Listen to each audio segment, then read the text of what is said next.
Good huli and magandang Jansan, we are the group 4. And before we proceed to our discussion, let me first introduce the people behind this group. Me truly yours, Angel Montecalvo, Ate Marwilyn Ramos, Nanay Carlita Lumbos, Lawrence John Bendijo, Lowell Ace Anoba, Joshua Andre Sandoy, Rejan Jana, JV Canlas, and Leia Villarente. We are going to discuss the policies on agrarian reform and the evolution of taxation in the Philippines.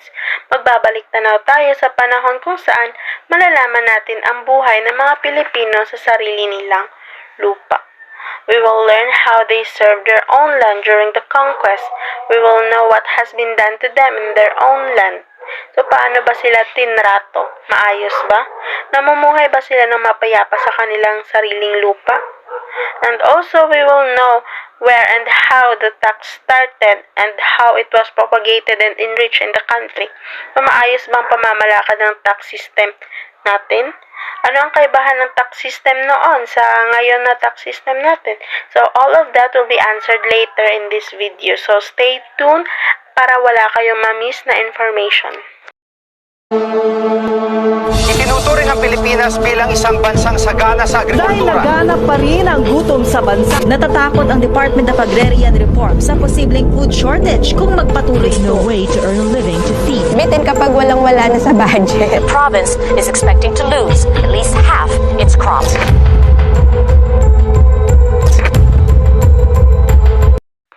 Bago ko po i-discuss sa inyo kung ano ang agrarian reform, gusto ko po munang malaman nyo kung ano ang land reform. So, ang land reform ay ang kagustuhan ng mga magsasaka na mahatian sila ng lupa na pagmamay-ari ng mga landlords o kahit sino pang may-ari ng lupa na iyan.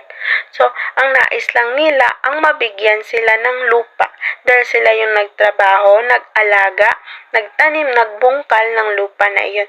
So, gusto lang nila na mahatian sila ng kahit piraso lang ng lupa para maging pagmamay-ari din nila. So, ano ba ang kaibahan nito sa agrarian reform? Ang agrarian reform, it is essentially the rectification of the whole system of agriculture.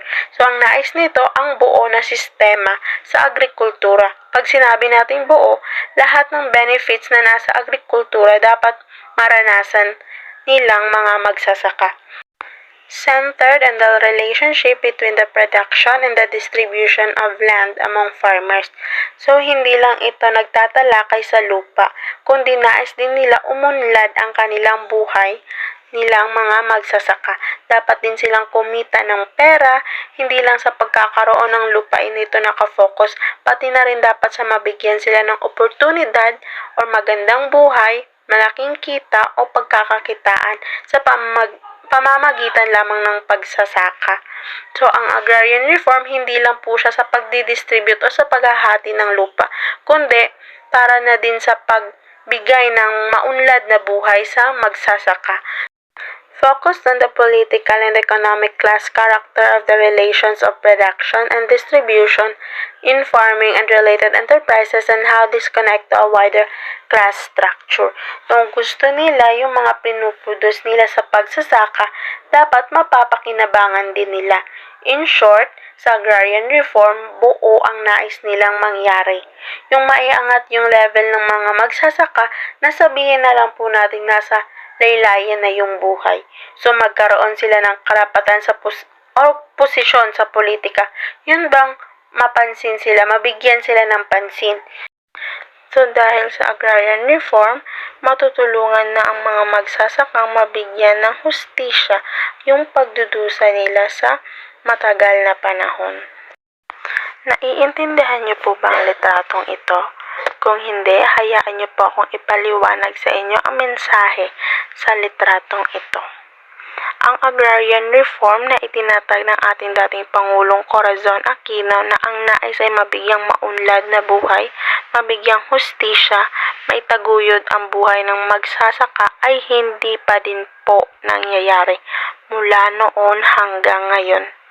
Meron po tayong agrarian reform pero parang kathang isip or imahinasyon lamang dahil hindi po ito nabibigyang pagpapahalaga.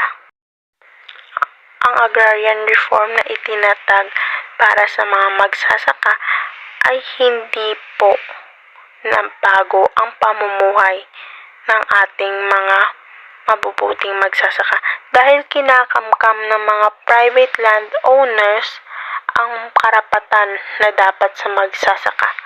Kaya hanggang ngayon na dapat mabigyang hustisya ang paghihirap ng mga magsasaka, mas lalo pa po silang pinapahirapan. Kasi kahit gaano pa sila kasipag sa pagtatrabaho sa pagsasaka, kung hindi po sila nabigyang oportunidad para guminhawa, ay hindi po talaga uunlad ang kanilang pamumuhay. Di ba po lahat ng magsasaka na kilala natin is naghihirap sa buhay. Nakakalungkot po isipin na sila na yung umaani ng bigas para sa atin, pero sila po yung walang bigas na kakainin. Wala po tayong kakilalang magsasaka na guminhawa sa buhay, na hindi kailangan magtipid sa kinakain. Nakakalungkot po isipin, pero yun po ang totoo sa agrarian reform. Dahil sa mga private landowners, yung mga lupa na dapat sa mga magsasaka ay hindi po nabibigay sa kanila. The land ownership in the Philippines under Spain. So before the arrival of Spaniards, our early inhabitants o yung mga maagang nanirahan dito sa ating bansa, they have their own system, or kung sa subject pa natin na science and technology in society, we have our indigenous knowledge system that keeps us organized and sustain our everyday living. So bago pa man dumating ang mga Espanyol, mayroon na tayong pamumuhay at number 1 doon ang pagsasaka. Dahil isa ang pagsasaka sa kabuhayan ng ating mga ninuno upang matustusan ang kanilang pang-araw-araw. Bago pa man dumating ang mga sumakop sa atin, ang ating lupa ay para sa lahat. Bigay ito ng Diyos na dapat ay ilaan sa lahat ng Pilipino. Pero nang dumating ang Espanyol, binago nila ang lahat sa atin. Nagtatag sila ng kanilang sariling sistema at ginawa tayong alipin sa ating sariling bansa. So itinatag nila ang Pueblo System of Agriculture kung saan ang bawat pamilya ay mabibigyan ng lupa, specifically 4 to 5 hectares of land. Bibigyan sila ng lupa upang pagtrabahuan nila. Families were not allowed to own their land. King of Spain owned the land and Filipinos were assigned to these lands to cultivate them.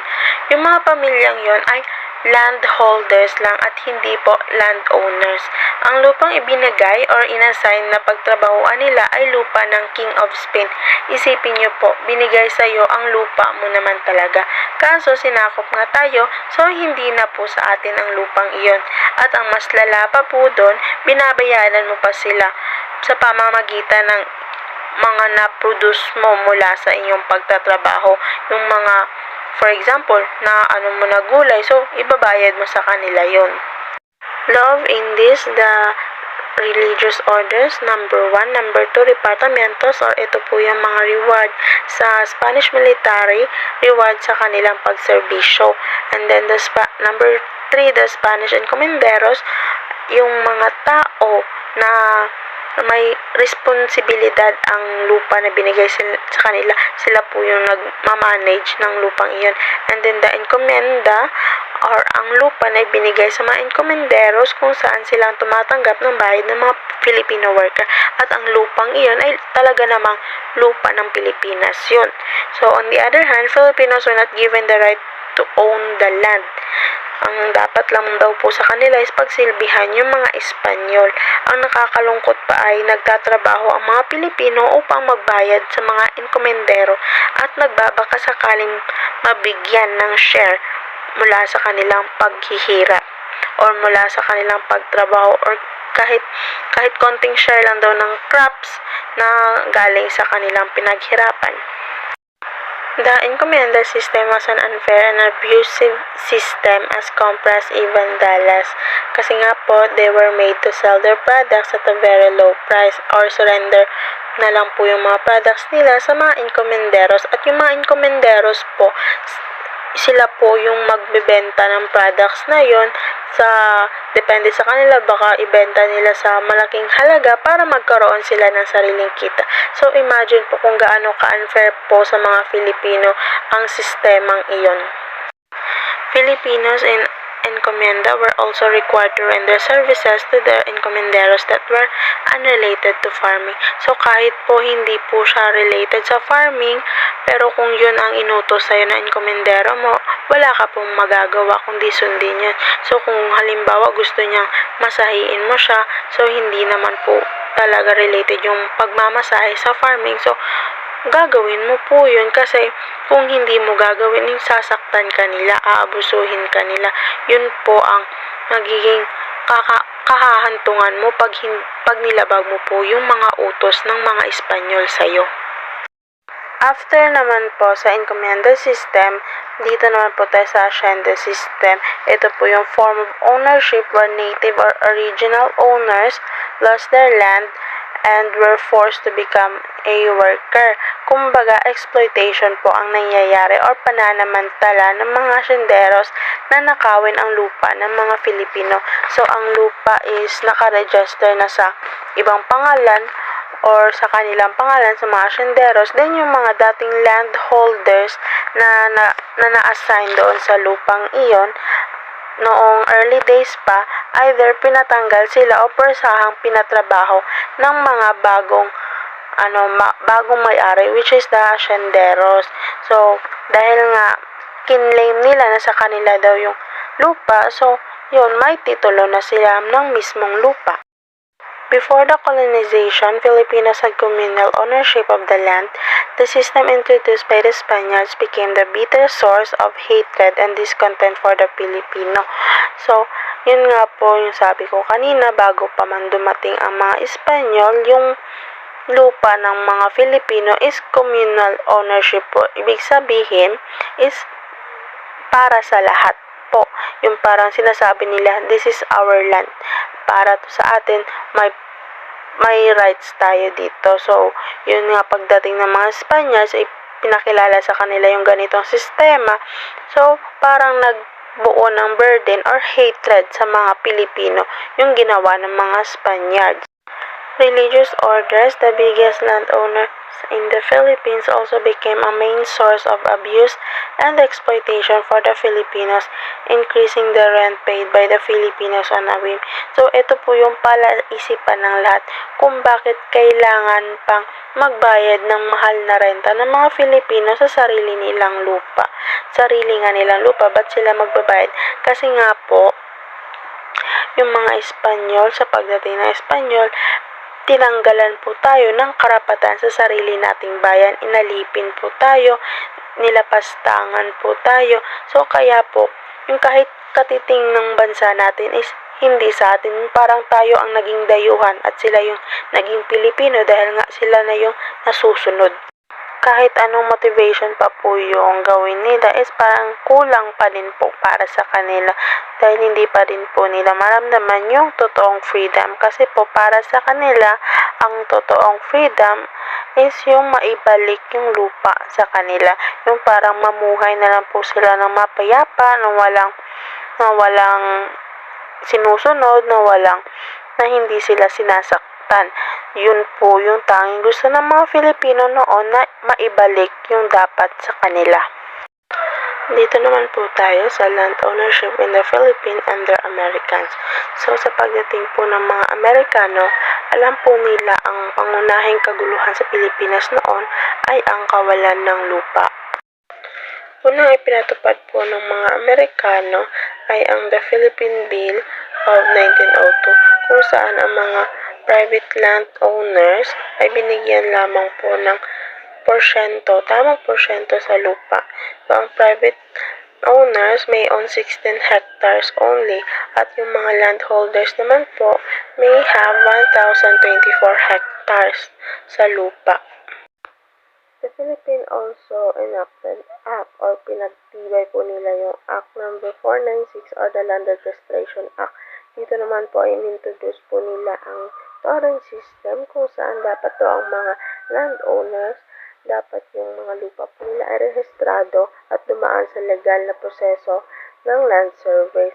So kasabay po dito yung Cadastral Act kung saan ang mga may-ari ng lupa dapat mayroong titulo at certificate na sa kanila po ang lupa na yun. Pero karamihan po sa mga lupa na yun ay hindi po rehistrado, siguro sa kawalan ng alam sa batas o walang sapat na pambayad para marehistro ang kanilang lupa. Mayroon pa pong ipinatupad ang mga Amerikano, yun po ay ang public land in 1903. Ito po inintroduce nila ang homestead program kung saan allowing a tenant to enter into an agricultural business by acquiring a farm of at least 16 hectares. So dito po inalaw po nila yung mga taong nais gawing negosyo ang pagbubukid, pero hanggang 16 hectares lamang ng lupa ang pwede nilang angkinin. Land ownership did not improve during the American period. In fact, it even worsened. Sa panahon po ng mga Espanyol ay uso po ang pagsasangla ng lupa o ang tinatawag nating mortgage, kung saan kung nahihirapan na ang mga Pilipino ay pwede po nilang isangla ang kanilang lupa. At may malaking interest ito. So, sa mababang pasahod ng mga Espanyol, syempre po, hindi na po nababawi ng mga Pilipino ang lupang kanilang isinangla sa Espanyol. At kahit alam na po ng mga Espanyol na naghihirap ng mga Pilipino, nagpatupad pa rin po sila ng panukalang magbayad ng buwis sa mga praile. At sa pagdating ng Amerikano, ang lupa na labag sa loob nilang ibinigay sa mga praile ay binawi ng mga Amerikano at ibinenta ito. Ngunit ang kita ng pagbebenta ay hindi napunta sa tunay na may-ari ng lupa o ang mga Pilipino. Ang kita pa rin ay napunta sa mga Amerikano. Ang ninanais ng mga Amerikano na pagpapaunlad ng buhay ng mga Pilipino ay hindi nangyari. Mas naging worse pa nga po. Kasi po nandoon pa rin po yung interes ng mga Amerikano na sakupin ang bansang Pilipinas. Good holiday everyone, I am Carlita Lumbus from Group 4. So I will discuss you about the post-war intervention toward agrarian reforms. Rehabilitation and rebuilding after the war were focused on providing solution to the problem of the past. The administration of President Rojas passed Republic Act No. 34 to establish a 70 to 30 sharing arrangement. The government also attempted to redistribute hacienda land under the term of President Elpidio Quirino. The Lacendeco was established, but this agency later on it became NARA under the administration of President Ramon Magsaysay. Republic Act No.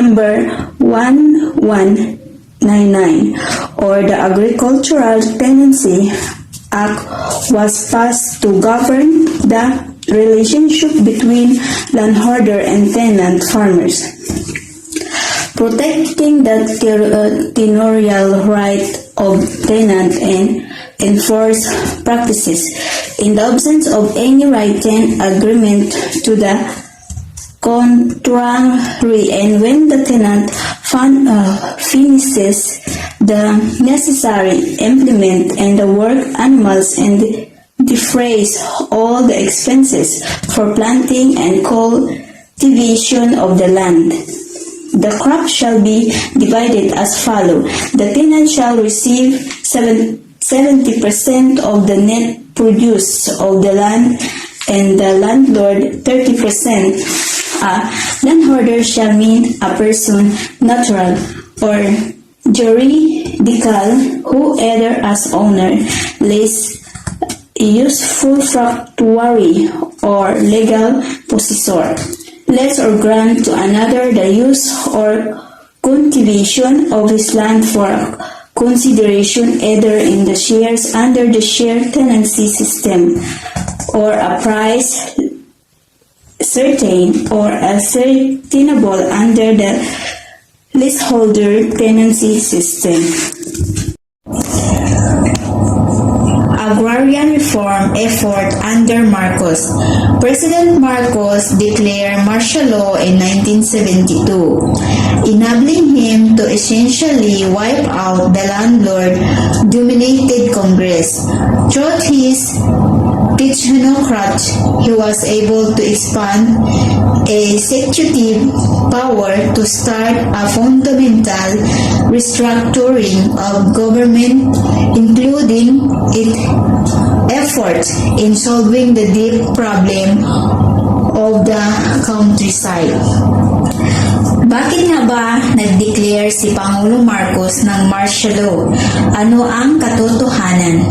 Noong 1965, naging Pangulo si Ferdinand Marcos sa 3 taon niyang namumuno ng ating bansa hanggang taong 1968. Inorganisa ni Senador Ninoy Aquino at bumuo ng grupo ng NIF-CPP-MPA at kasama rin ang Malaysian government.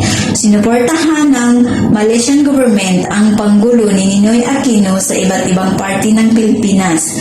Sinuportahan ng Malaysian government si Ninoy Aquino dahil ibinuking ni Ninoy Aquino ang plano ni Pangulong Marcos sa nabawiin ang Sabah na pagmamay-ari ng Pilipinas.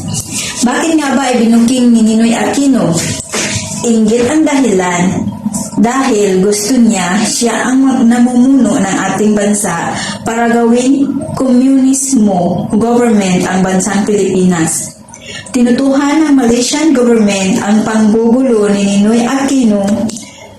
Binigyan niya ng armas, training at propaganda ang mga rebelde.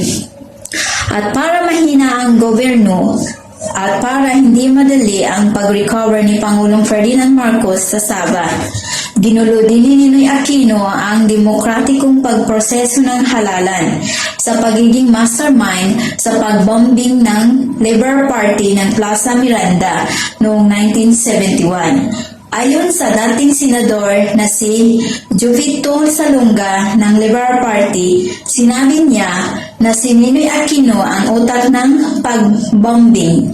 Siyam na tao ang namatay at 75 ang sugatan sa meeting de Abansi noon.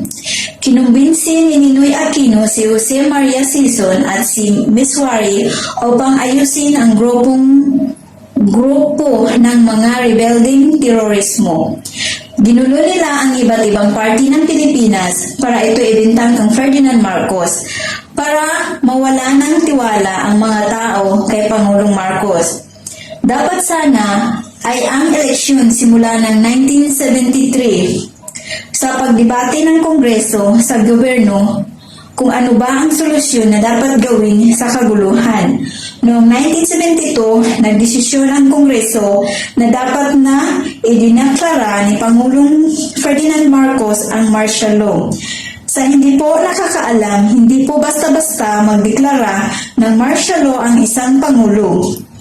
Ang martial law ay dineklara na may pangsaayon ang mga majority ng mga mambabatas sa Kongreso at Senado. Layunin nila para mapigilan ang pagkalat ng komunismo ng ating bansa. Nang dahil sa pagdeklara ni Pangulong Ferdinand Marcos ng martial law, pinuri siya ng iba't ibang bansa. Kaya naman, ginaya din nila ang pamamaraan ni Pangulong Marcos. Isang taon nang dineklara ang martial law, ay inaaresto si Ninoy Aquino at si Miswari ay tumakas at nagpunta ng ibang bansa. Noong 1974, inaaresto din si Joma Sison at noong November 25, 1977, sa 5 taong paglilitis, si Ninoy Aquino ay nakatulan ng convicted treason or pagtataksil ng bansa dahil nakisabwatan sa Malaysian government. Simula noong 1968, si Ninoy ang dahilan kung bakit nagdesisyon ang Kongreso na dapat na magdeklara ng martial law si Pangulong Ferdinand Marcos. Kung bakit ba nagkaroon ng NPA? Akala nila yun ang dahilan sa pang-aapi ng gobyerno tulad ng nakikita sa TV. Mali po ang inyong inaakala. Huwag agad maniniwala sa media at Huwag magpaloko. Pangunahin sa ulong nila ang pantay-pantay ng estado ng lipunan, walang mahirap o mayaman. Sa panahon ni Pangulong Ferdinand Marcos, humina ang pwersa ng mga NPA, nahuli at pinakulong ang mga ito, at tumatahimik na ang bayan natin at lalong umuunlad. Good holy everyone. Good morning. I am Leia Villarente and I am assigned to report entitled Carper and the Future of Agrarian Reform in the Philippines. The new deadline of CARP expired in 2008, leaving 1.2 million farmer beneficiaries and 1.6 million hectares of agricultural land to be distributed to farmers. The Comprehensive Agrarian Reform Program, more commonly known as CARP, is an agrarian reform law of the Philippines, whose legal basis is the Republic Act 6657, otherwise known as the Comprehensive Agrarian Reform Law, which is CARL.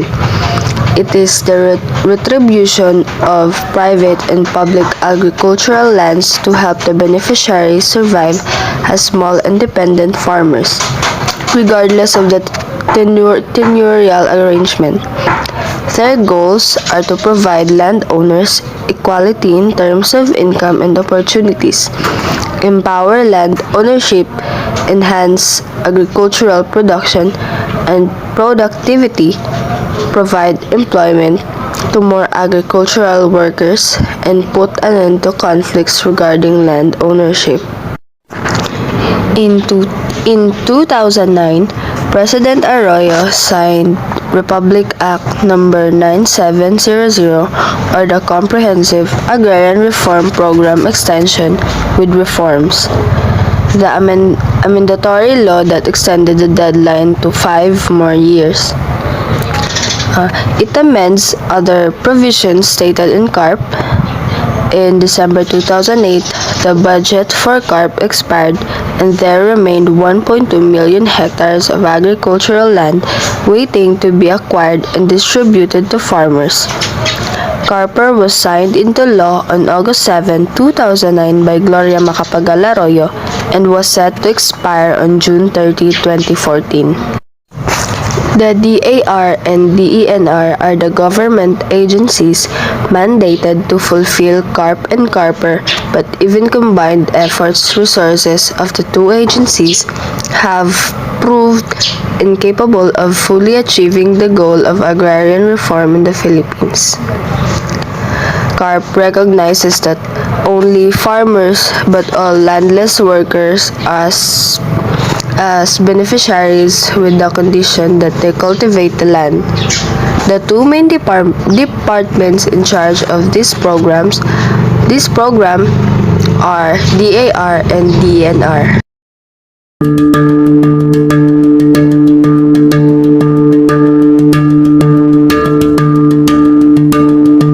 Ancient Filipinos started the practice of paying taxes. The purpose of paying taxes was simple. It was for the protection they received from the datu. The collected tax was called buwis. Except for the chieftain's household, everyone in the community is required to pay their taxes, non-payment of which was already punishable during this period. Good holy everyone. Now we're talking about the taxation in Spanish Philippines. Alam po natin dati pa na yung Pilipinas po talaga ay abundant sa ating sa natural resources, kahit even before the encroachment of the Spaniards. Our ancestors were mainly involved in subsistence economy, and they're paying the tribute or taxes na tinatawag natin sa ating Tagalog or sa ating lengguwahe na buwis o handog. Ito po ay obligatory to provide the labor services to the datos and some early Filipino community in the Philippines. Nangyari po ito after the arrival of the Spaniards. They altered the subsistence system because they imposed the payments of tributos or the tributes of the Filipinos. Ito po ay similar lang sa nangyari sa atin na practice na noong tayo pa ay nasa colonies pa ng mga American. Na ang purpose nito is to generate the resources to finance the maintenance of the island and the salaries of the government officials and the expenses of the clergies. Pero nahihirapan po sila na kunin kung saan nila kunin yung power, yung mga collection sila yung mga collections ng mga pagkukuha ng mga buwis. Sila po yung nahihirapan dito. Ngunit nasolve nila to sa magitan na pag-introduce nila ng reduction by creating a pueblos. Yung reduction naman po ay ito po isang sistema ng Espanya kung saan noong 1820. After naman po matapos yung pagbabayad natin ng buwis noong 1884, pinalitan ito ng full tax sa pamamagitan ng pagkuha ng Certificate of Identification o tinatawag natin na Cedula Personal. Ito po required sa lahat ng mga residente lahat ng residente na kailangan nilang bitbitin kung saan man sila pumunta. Ito naman pong sedula na to ay hindi po katulad ng pagbabayad natin ng tributes or yung buwis. Kasi yung buwis, ang paraan po ng pagbabayad ng buwis, ito po ay total ng income or total income ng isang pamilya. Ito naman pong sedula ay binabayaran na ito is by person, hindi ito by family. Dahil nga dito sa sistemang ng sedula, pagbabayad ng sedula, ito po ay naging isang main sources ng government sa kanilang income. Dahil nga kahit nga yung mga foreign peoples na nakatira dito sa Pilipinas ay nagbabayad din ng kanilang discriminatory sedula na mas malaki pa yung binabayad nila kaysa binabayad ng mga Pilipino. Pero ito pong paraan na pagbabayad ng sedula, ito po yung parang nagiging malaking pader na nakaharap sa lahat ng mga magsasaka. Ito talaga napahirap pa talaga sa kanila kasi mas malaki pa yung babayaran ng sedula kaysa sa kanilang income or nagiging kita sa araw-araw. Pero ito naman po ay parang naging easy naman na lang talaga sa mga mayayaman. Alam naman po na talaga natin kasi yung mga mayaman marami talaga ng pera. Kaya madali lang sa kanilang makabili or makakuha ng sedula. Yan lamang po. Thank you. The two direct taxes were added in 1878 and imposed on urban income, the Urbania and Industria. First, the Urbana is a tax on the annual rental value of an urban real estate, and Industria is a tax on salaries, dividends, and profit. These taxes were universal and affected all kinds of economic activity except the agriculture, which was exempt to encourage growth. In other words, ang mga taxes or buwis na ito ay pangkalahatan at apekto dito ang lahat ng uri ng mga ekonomiya maliban sa agriculture. Kaya hindi nasali ang agriculture ay dahil kanila itong pinapalago. Indirect taxes such as customs duties were imposed on export and imports to further raise revenue. Especially during the 19th century, when economic growth increased exponentially, there were no excise taxes collected by the Spaniard throughout the years of colonialism. The colonial government also gained income from the monopolies, such as the sale of stamp paper, manufacture, and sale of liquor, cockpits, and the opium. But the biggest of the state monopolies was tobacco, which began in 1781 and halted in 1882. Only certain areas were assigned to cultivate tobacco, which the government purchased at a price dictated to the growers. This monopoly made it possible for the colony to create a surplus of income that was made it self-sufficient with the need of the Situado Real and even contribute to the treasury of Spain. By the way, ang Situado Real ay is an annual payment of silver from Viceroyalty of Peru to finance the Spanish Army of Arauco that as a result of the Arauco War. This Situado Real is not directly related to the Philippines. However, this became a way for the subsidy to reach the Philippines. Forced labor was a character of Spanish colonial taxation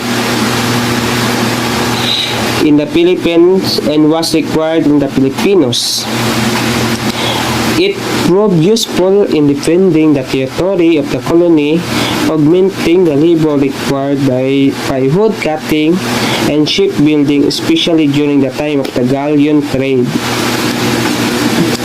Ang forced labor daw ay nakakatulong sa kanila sa pagtanggol ng kanilang mga teritoryo ng kolonya. Through the polo system, many Filipinos were obliged to serve, and burden the result in an increase in death rate and flight to the mountain, which led to a decrease in population in the 17th century. But this changed later on as polo and servicios became lighter and was organized at the municipality level. Labor provided was used in public work, such as the building of roads and the bridges. Some were made to serve the municipal office or as a night guard. Ang polo system ang mga kalakihan ay nagdudusa ng gusto at sinasabing tumaas din ng death rate na humantong sa pagbaba ng populasyon noong 17th century. At ito'y nagbago pagdating ng panahon. Ang polo and servicios ay di nakagaya ng dati na stricto. Ngayon ay parang hindi na siya masyado stricto. Hi, I'm Rajan A. Jana. I discuss now. Males were required to provide labor for 40 days a year, reduced to 15 days a year in 1884. So, nag-output sila sa pamamagitan ng nag-opt-out sila sa pamamagitan ng pagbabayad ng falas ng 3 piso kada taon na mawawalan ng korupsyon dahil nakolektan ito sa kabilang antas ng munisipyo at kilala bilang kaidas o mga dropping. Ang mga pulos ay maaaring ang prestasyon personal na serbisyo sa ikalawang kalahati sa 19 na bansa. Next is taxation in the Philippines during the Spanish colonial period was characterized by the heavy burden placed on the Filipinos and the corruption of the principal or the former datos and local elites who were co-opted by the Spaniards to subjugate and control the natives on their behalf. The principals who were given positions such as cabezas de barangay or alcaldes. For me, need talaga nilang prinsipyo ng posisyon na yan para maging balanse. Bagamat kailangan nilang muling bigyang kahulugan sa panahon. Ang mga prinsipyo ito ay pananatili ng kapansin-pansing kaugnayan mula sa una ay maaaring makuha ang ilang nangungunang pananaw tungkol sa kung ano ang patas sa pamamagitan ng mga pansin sa buwis sa mga nagbabayad ng buwis. Ang mga ito ay number 1, ang paniniwala mga buwis ay dapat na nakabatay sa kakayahan ng individual na magbayad na kilalang bilang prinsipyo ng kakayahang magbayad at dalawa, ang prinsipyo ng benepisyo, ang idea na dapat mayroong ilang kaparihong sa pamamagitan ng kung ano-anong individual binayaran at ang mga benepisyong natanggap niya mula sa mga aktibidad na pamahalaan. Ang pang-apat sa mga kanon ni Smith ay maaring bigyang kahulugan ng pinagbabatayan ang din ng maraming ekonomista sa isang sistema ng buwis na hindi nakakasagabal sa paggawa ng desisyon sa merkado. Gayon din ang mas linaw na pangangailangan upang maiwasan ang pagiging komplikado at katiwalain or corruption. So, taxation appear progressive, but the disparity between the less tax principal and the heavily taxed peasants made the rich richer and the poor poorer. Ang isang progresibong buwis ay nagpataw ng mas mataas na rate, kaya yung mga tao ay naghihirap talaga. It's because ng porsito ng mga nagbayad ng buwis na may mataas na kita. Isang halimbawa, ang sistema ng buwis sa kita ng US, maaari mas maliit ang halaga ng dolyar ng inutang, ngunit mas malaki ang epekto sa mga kanilang tunay na kapangyarihan sa paggastos. Okay? So, thank you and God bless. Good morning everyone. This is the topic assigned to me. Taxation under the Americans. The Americans who acquired the Philippines aim to make the economy self-sufficient. An economy that is independent or able to function without the help or support from the other country. In order for them to do that, they create the smallest possible sum of revenue and create surplus in the budget. From 1898 to 1900s, the Americans followed the Spanish system of taxation with some modification. Nothing that the system introduced by the Spaniards were outdated and regressive. They followed the Spanish system, but they modified it because the tax before was very high that even farmers can't pay taxes. The urbana replaced by tax on real estate, which became known as the land tax. The land tax was levied on both rural and urban real estates. Land tax is payable annually by virtue of ownership of land. When it became land tax, it is implemented in both rural and urban estates. In 1907, some of province were authorized to double the fee for the cedula to support the construction and maintenance of roads. They also tax the import and export of products for some same reason. In Dutch industrial tax, they impose business community, and that's why we have sales tax. In 1913, the Underwood-Simmons tariff was passed, resulting in a reduction in the revenue of government as export taxes levied on sugar, tobacco, hemp, and copra were lifted. In order to solve the problem, they increased the tax. They also imposed tax on mines, petroleum products, and tobacco in order to make up for the loss. In 1914, an income tax was introduced. In 1919, an inheritance tax was created, and in 1932, a national lottery was established to create more revenue for the government. These new creations were not enough to increase government revenues. So what is income tax? An income tax is a government tax on the taxable profit earned by an individual or corporation.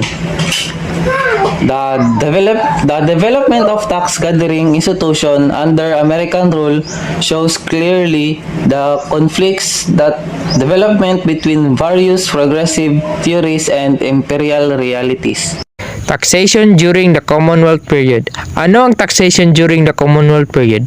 Ito ay ang mga hakbang at batas na ipinakita upang gawing mas pantay ang sistema ng pagbubuwis sa panahon ng Commonwealth.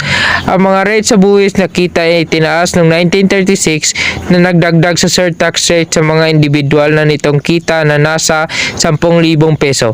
Ang mga rate ng buwis sa kita ng mga korporasyon ay tumaas din.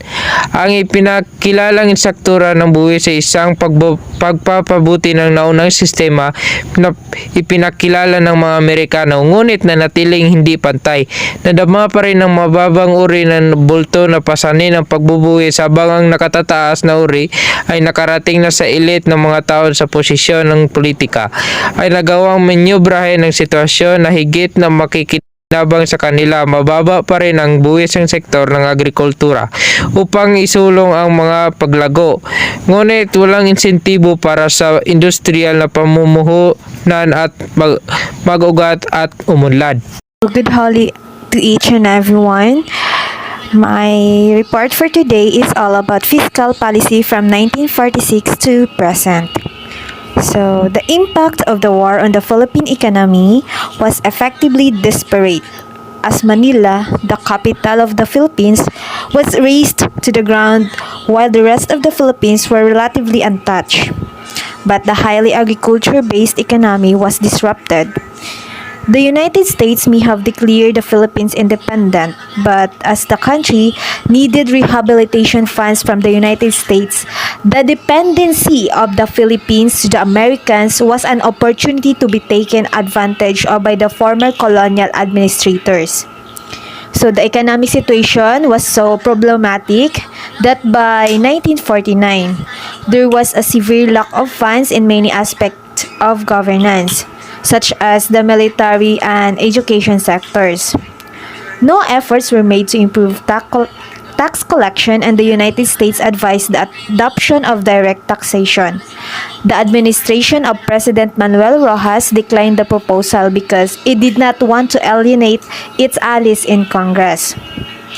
So the impetus for economic growth came during the time of President Elpidio Quirino through the implementation of import and exchange control that lead to import substitution development. So this policy allowed for the expansion of a viable manufacturing sector that reduced economic dependence on imports. New tax measures were also passed, which included higher corporate tax rates that increased government revenues. Tax revenue in 1953 increased twofold compared to 1948, the year when Quirino first assumed presidency. While the succeeding presidencies of Magsaysay, Garcia, and Macapagal promised to study the tax structure and policy of the country through the creation of a tax commission in 1959 by means of Republic Act number 2211. It is to make way for a more robust and efficient tax collection scheme. Post-war fiscal policy remained regressive, characterized by the overburdening of the lowest classes, while the landed elite who held business interests were in Congress to ensure that taxes would not be levied to them who belong to the higher classes of society. So the period of the post-war republic also a rise in corruption.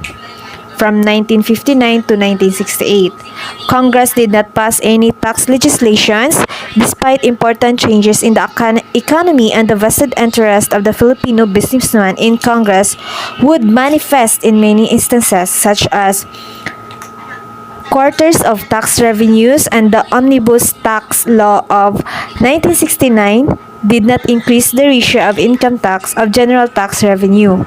Collection of taxes remained poor, tax structure was still problematic, and much of public funds were lost to corruption, which left to the government incapable of funding projects geared toward development. So, naghirap talaga ang Pilipinas. Marami kasi ang naging corrupt. So, under the Marcos authoritarian regime, the tax system remained regressive. During the latter part of the Marcos years, 1981 to 1985, the tax system was still heavily dependent on indirect taxes, which made up 70% of total tax collection. The tax system also remained unresponsive. Taxes grow at an average annual rate of 15% and generated a low tax yield.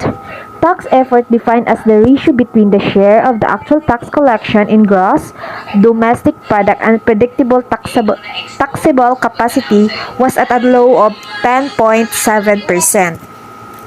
As Corazon Aquino took the helm of the government after the EDSA revolution, she reformed the tax system through the 1986 Tax Reform Program. This was the aim, to improve the responsiveness of the tax system, promote equity by ensuring the similarly situated individuals and firms bear the same tax burden, promote growth by withdrawing or modifying taxes that reduce incentives to work or produce, and improve tax administration by simplifying the tax system and promoting tax compliance. There is a major reform in the tax system introduced under the term of Aquino was the introduction of the value-added tax, or the VAT, which with the following features.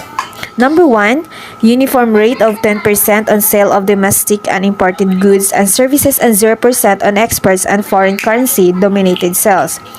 Number 2, 10% in lieu of varied rates applicable to fixed taxes, 60 nominal rates, advance sales tax, tax on original sale, subsequent sales tax, compensating tax, miller's tax, constructor's tax, broker's tax, film lessors and distributors tax, excise tax on solvents and matches, and excise tax on processed videotapes.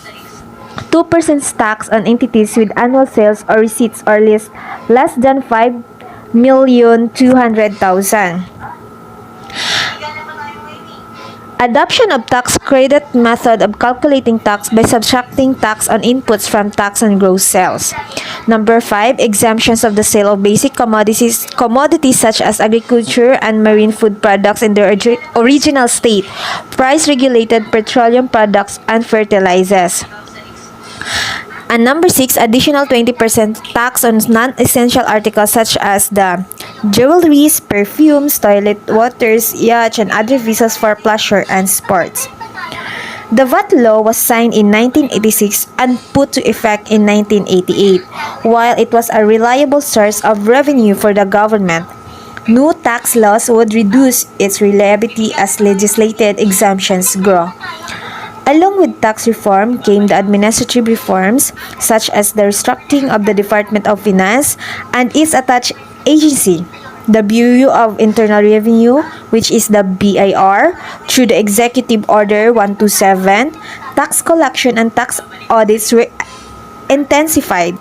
Computerization was introduced and corruption was relatively reduced, which improved the trust in the BIR in general. As a result of the tax reform of the Aquino administration, both tax and revenue effort rose, increasing from 10.7% in 1985 to 15.4% in 1992. Greater political stability during the administration of Fidel Ramos in 1992 allowed for continued economic growth. So, nagtuloy-tuloy yung ating economic growth. The Ramos administration ventured into its own tax reform program in 1997 through the Comprehensive Tax Reform Program, which was implemented to, number 1, make the tax system broad-based, simple, and with reasonable tax rates. Number 2, minimize tax avoidance allowed by existing flows and loopholes in the system. And number 3, encourage payments by increasing tax exemptions level, lowering the highest tax rates, and simplifying procedure. And number 4, rationalize the grant of tax incentives, which was estimated to be worth 531.7 billion pesos in 1994. So, hindi pa ako napanganak ng ganitong taon. Kasi 1995 ako eh. So, the VAT base was also broadened in 1997 to include services through Republic Act 7716. The features of the improved VAT law were as follows. So, yung VAT law dati na kay Aquino is pina-improve ni Fidel Ramos.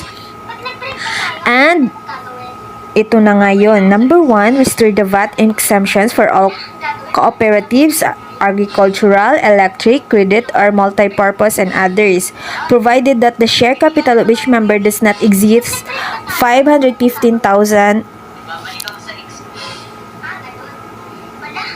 pesos. Expanded the coverage of the term simple processes by including broiling and roasting, effectively narrowing the tax base for food products.